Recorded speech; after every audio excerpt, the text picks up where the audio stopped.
Pag nag-on si customer ng aircon niya, mahina na daw yung buga ng hangin. Pag ganyan mga boss, i-check nyo muna itong cabin filter nyo. Madali lang naman yan. Iangat nyo lang itong glow box yan. Pag naiangat nyo sa kabilang side, iangat nyo rin, bibitaw na yan sa pagkakalak. Matatanggal nyo na itong glow box. Tapos dito naman tayo sa cover ng cabin filter mo. Yung dulo ng cover mga boss, i-press mo lang yan para bumitaw siya sa pagkakalak. O ayan, tanggalan. Tsaka mo ngayon hilahin itong cover. Dahil sa tanggal na itong cover, pwede mo na ngayon tanggalin itong cabin filter or aircon filter mo. Hilahin ko na yan mga boss, at kung makikita nyo, barado na itong cabin filter ni customer. Grabe na yung alikabok na nakalagay dyan. Oh, grabe. Dumi oh.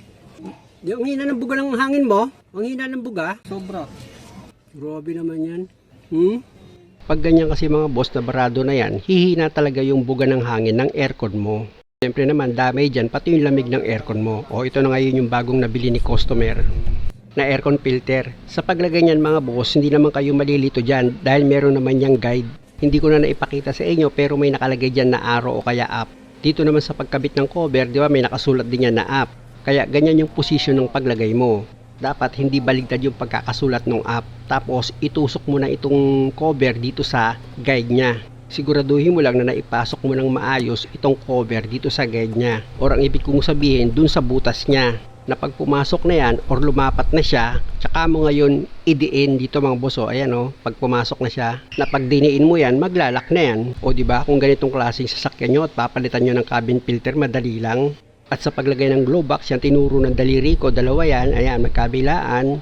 Iangat ko muna itong glow box para makita nyo mga boss ano, kung saan ko yan itatapat. Ayan o, ayan, dyan mo siya itatapat mga boss. Kabilaan yan mga boss, dyan mo itatapat yung tinuro ng daliri ko kanina. Parang yan yung pinakabisagra niya eh. Pero dito sa glow box, parang letter C siya na pag itinapat mo siya dun sa bilog na tinuro ng daliri ko at diniin mo, maglalak na siya.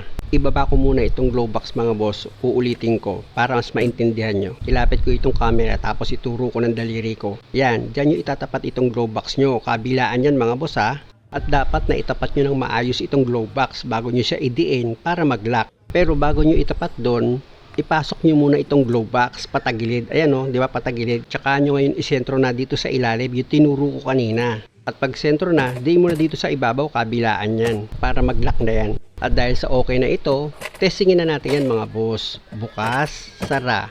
Tapos bukas, sara. Di ba napakasimple lang kung kayo ang gagawa? Hindi pa kayo nagastusan. At kung okay lang mga boss, pasubscribe naman itong channel ko. Salamat.